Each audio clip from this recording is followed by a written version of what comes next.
Welcome to the 47th episode of Rising Tide, the Ocean Podcast. This is David Helvarg, and our co-host is Vicki Nichols-Goldstein. Hello, everyone.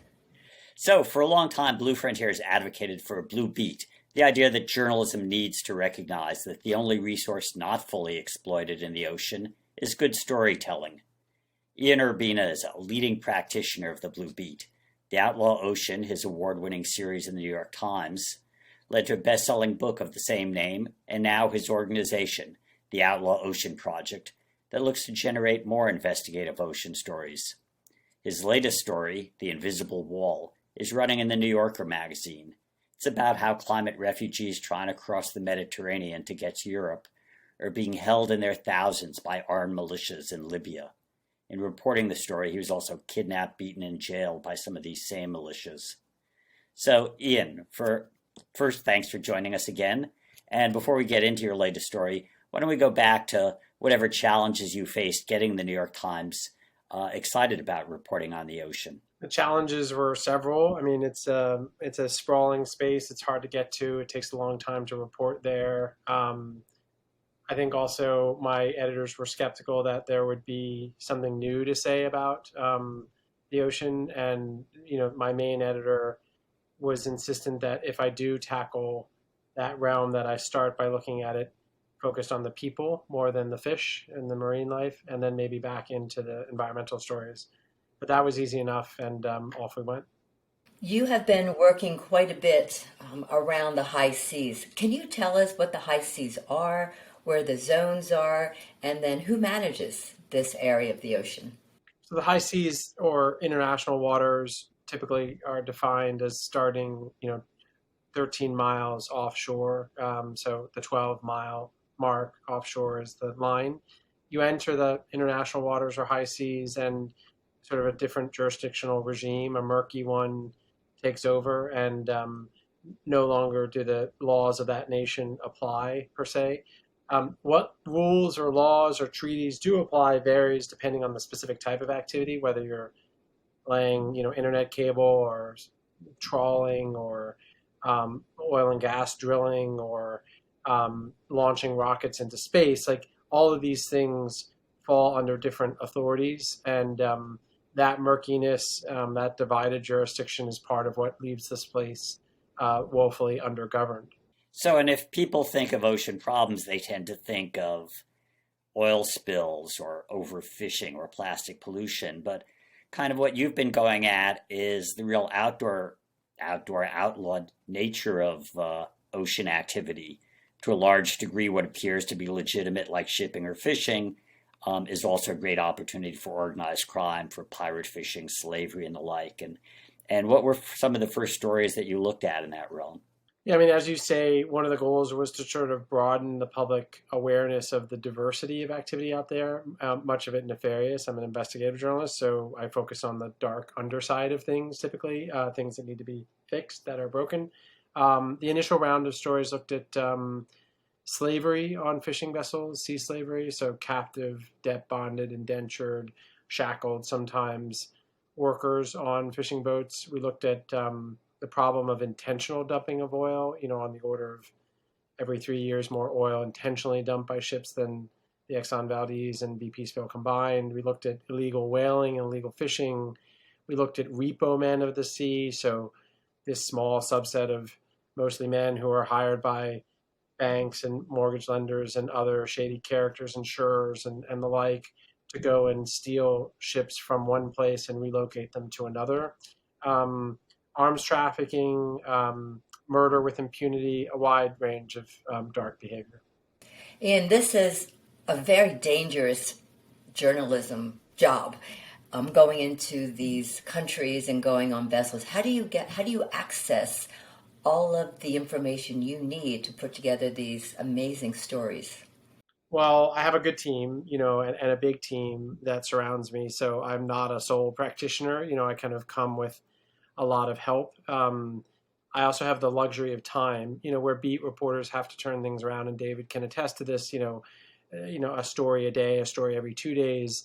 I have the ability to pick targets and then take, weeks to months to produce the story. So that can allow me for some planning, which you need, if you're going to talk your way onto these vessels.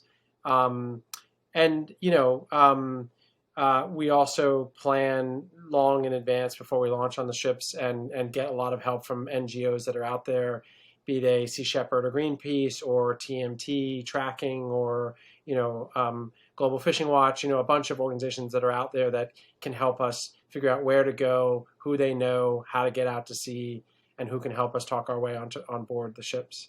And that's sort of when you talk about a reporter getting in the field, this field is 70% of the planet that's all salt water and often 2 miles deep. So just as an example, to actually get on board some of these pirate fishing vessels that stay at sea, and that's how they keep their crews enslaved. How'd you get out? How'd you get on board? Well, the answer varies from one story to the next. The sea slavery story that we did on the South China Sea, for example, where we really looked at pretty severe cases of captive workers, largely in the Thai fishing vessel. Most of those workers are Laotian and Burmese and Cambodian. In that case, I went with a photographer, Adam Dean. We went to a port city in Thailand called Songkhla. Spent quite a while there trying to talk to various fishing captains, trying to convince them to take us the whole way out, which meant, a couple hundred miles from shore to try to get on these vessels that you allude to, transshipment vessels that stay out at sea, have the worst cases. Became clear we weren't going to convince any captain to take us that distance, but we could get them to take us 50 miles out and then sort of talk our way onto a next ship. And then that ship would take us another 50 miles out and sort of hopscotch our way out there.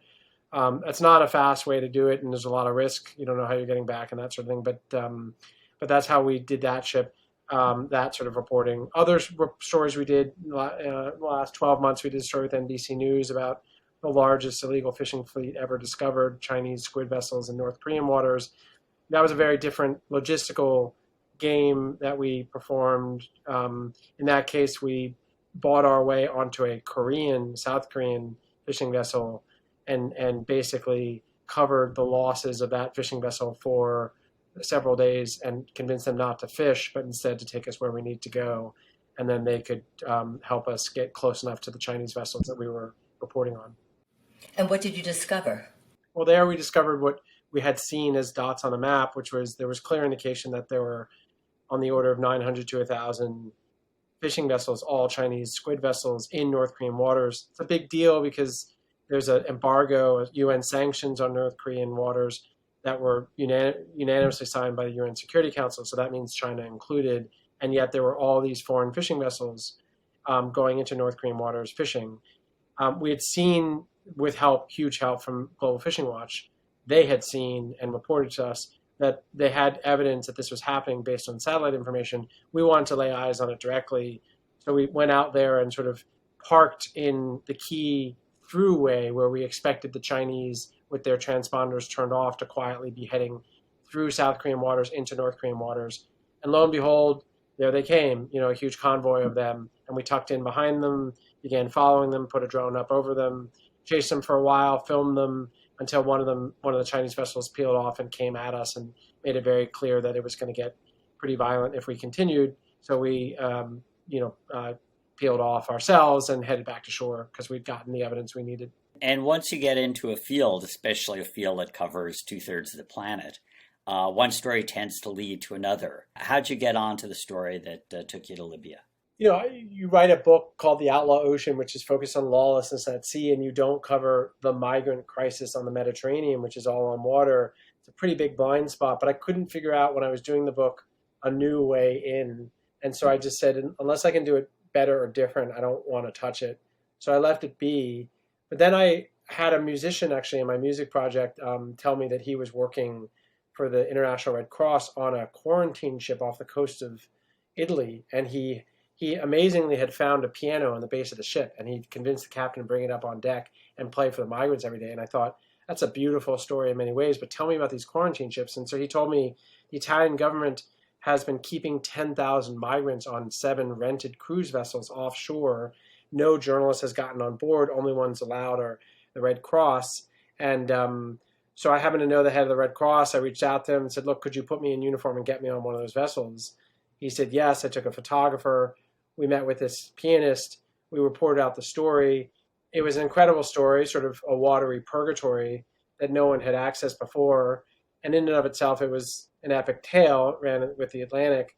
But it also led to the next story, which is the migrants themselves all were talking about the brutality that many of them, most of them, had experienced in their launching point in Tripoli, mostly off the coast of Libya, and just what they'd gone through in Libya to even make it to the coast of Italy. And it just struck me that, okay, well, our next story needs to be to get to Libya. And it feels like a very Outlaw Ocean story because the very main proxy force that's enforcing this invisible wall that's in the Mediterranean is this so-called Libyan Coast Guard, but it doesn't function like a normal Coast Guard. It's paid by the EU to stop migrants. And that story was very dramatic. I really enjoyed reading it. And it really brings up the complexity of what do you do with the immigrants. And I know that's not your topic, but given your research, what do you recommend?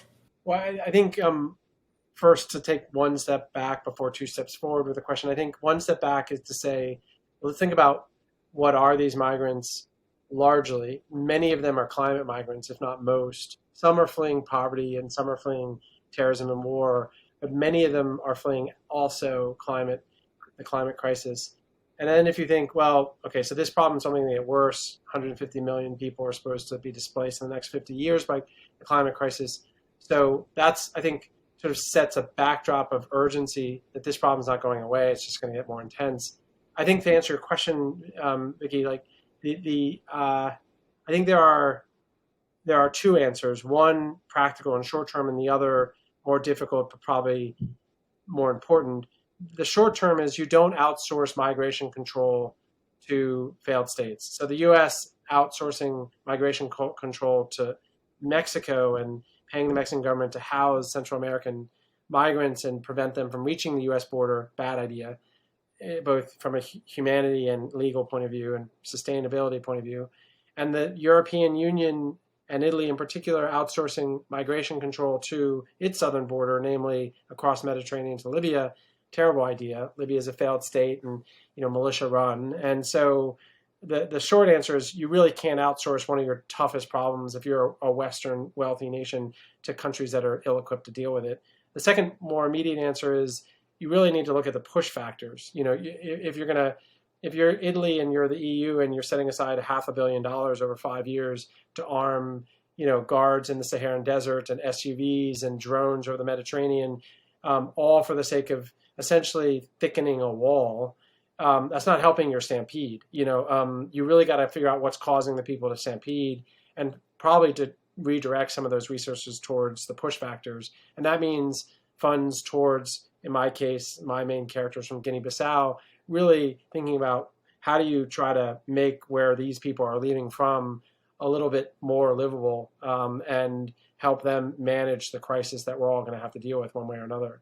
And I guess your main character is killed in one of these militia jails in Libya. And as you were talking with the migrants, you set off a series of events that got you arrested, really more like kidnapped and held with your crew for beaten up, held with your crew for a time. Was that something you were? It's certainly a risk, but I assume something you weren't expecting. Yeah, that's an understatement. I mean, not many Western journalists go to Libya. It's not a place that's easy to report. I'm not new to this. I've been, reported in the West Bank and Somalia and a bunch of places. But Libya is unlike any other. It's an unusually dangerous place, especially for journalists and Westerners.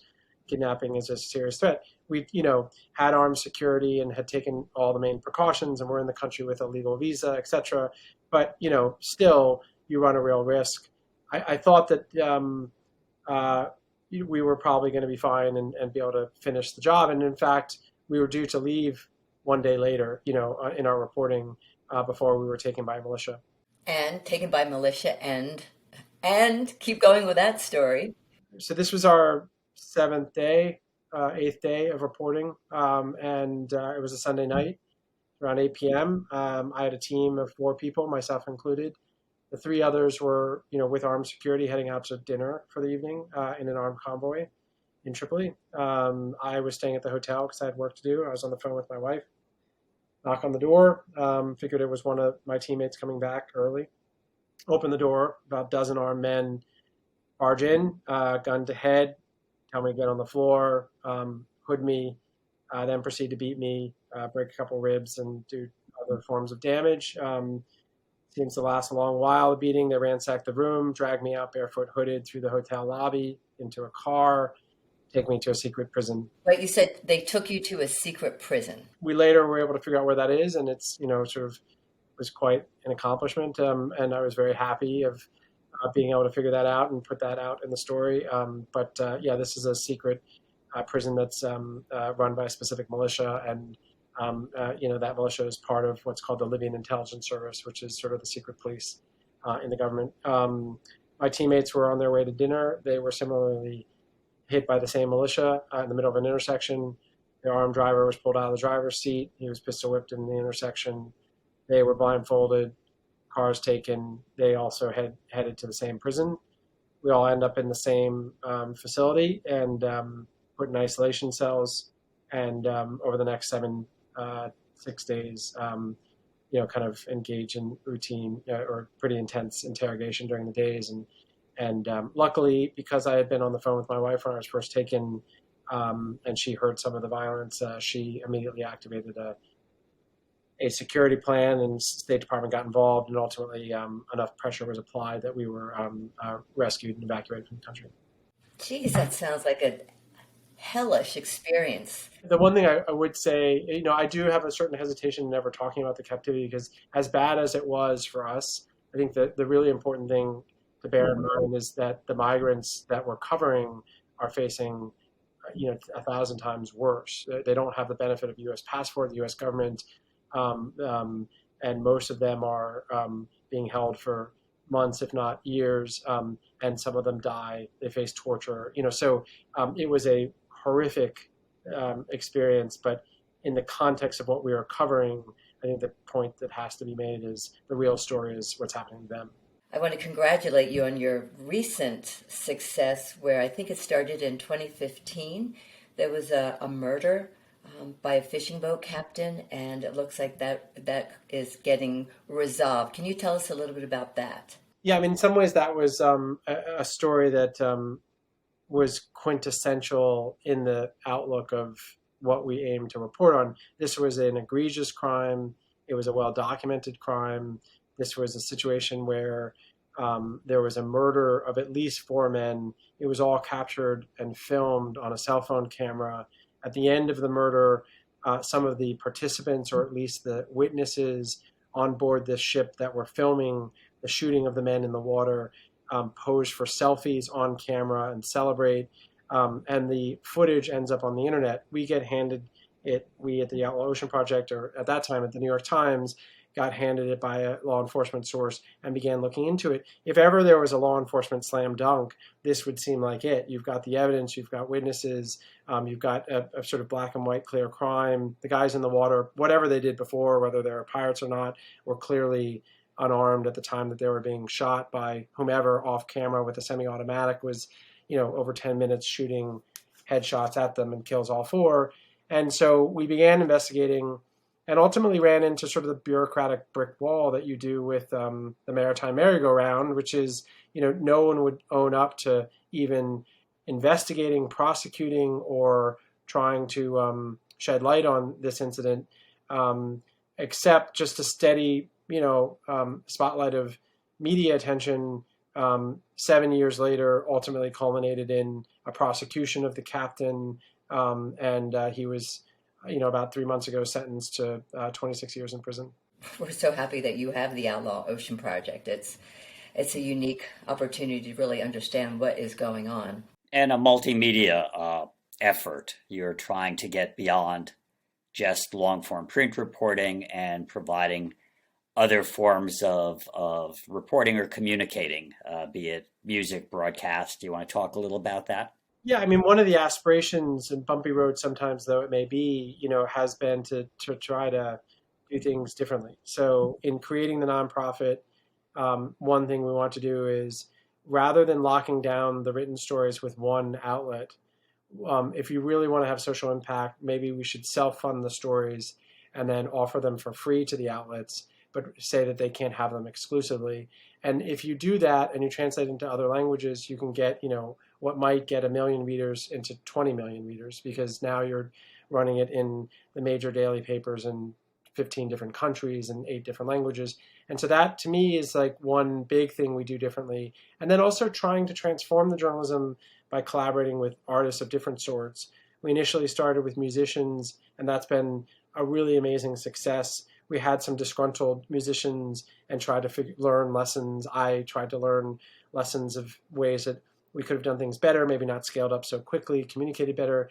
But for the most part, we have 505, 504 musicians, electronic, hip hop, classical, that team up with us, take the stories, score them in some ways to the feeling of the story. We pair the imagery that we capture in reporting the stories.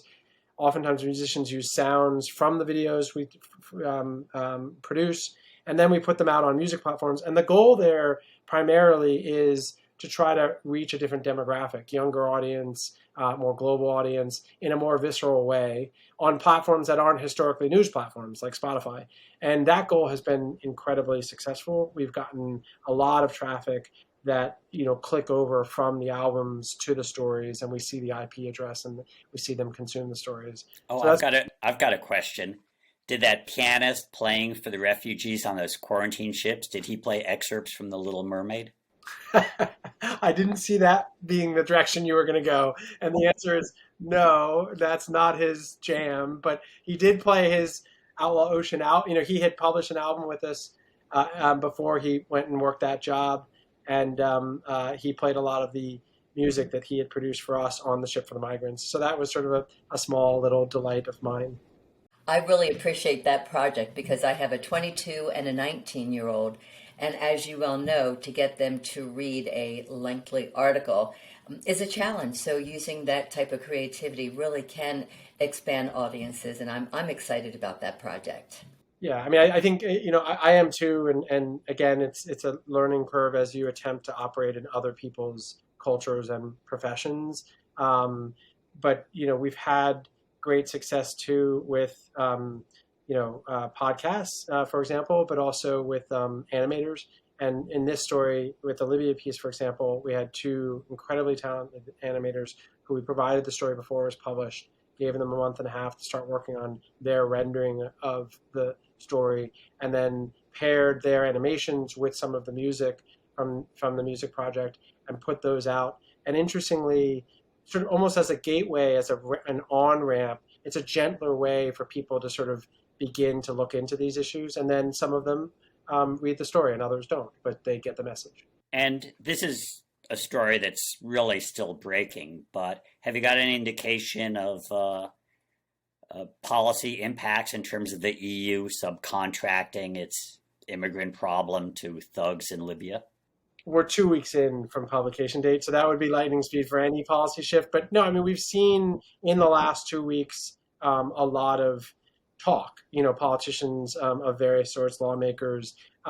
There's been some interesting litigation suing Frontex, which is the EU border agency, for example. That had begun before we started, but the piece we put out clearly put some wind in their sails. And we've heard from key figures quietly in U.S. State Department and the EU that the piece has stirred up quite a profound debate, which is kind of what we want.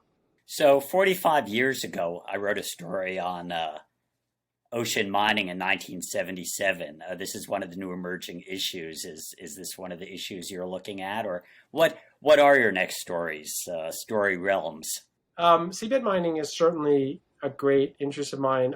I do try to have most, if not all, the stories have a at-sea reporting element. It's one of the few things I think that we can really do differently. And seabed mining is a challenge because it's on the front edge yet, and there's not a whole lot yet to see. It's sort of a coming problem. I think as a narrative story, as a global issue, it's got the boxes checked. It's a really important story.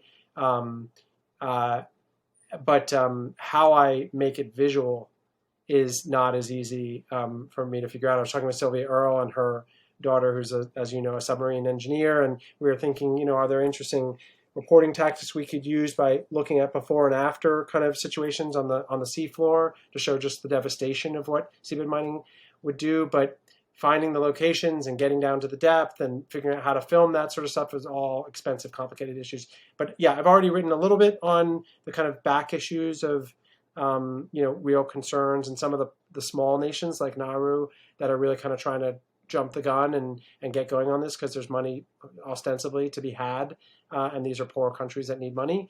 So we've started looking into it, but I'm waiting for to crack the code on how to make it visual. And until we have some civil control over our outlaw seas, I'm glad that we still have you and hopefully a growing cadre of reporters looking at the challenges in terms of waste, fraud, abuse, and criminal activity on the greater part of our planet that's salt water. So with that, I'd really like to thank you for being a part of the Rising Tide Ocean podcast this week. Thank you for having me. Yeah, thank you so much. I love your insight. I hope that the Outlaw Ocean Project will continue to be successful, and we look forward to talking with you again. Thanks so much. Thank you, guys. Thank you. Rising Tide is a production of Blue Frontier with host David Helvarg and support from Natasha Benjamin, Ellie Curlow, and myself, Vicki Nichols-Goldstein. Rising Tide's editing services and additional technical support are provided by Studio Cape May of San Diego, California. The theme song is written and performed by Ethan Kenbar. You can find Rising Tide, the Ocean Podcast, at www.bluefront.org or download it anytime from Apple, Google, or Spotify. Off in the salty ocean, off where the waves roll free. The sparkling water rises, then crashes to the sea. Out amongst the breakers, you'll have no need to fear. It's true, it's the blue frontier.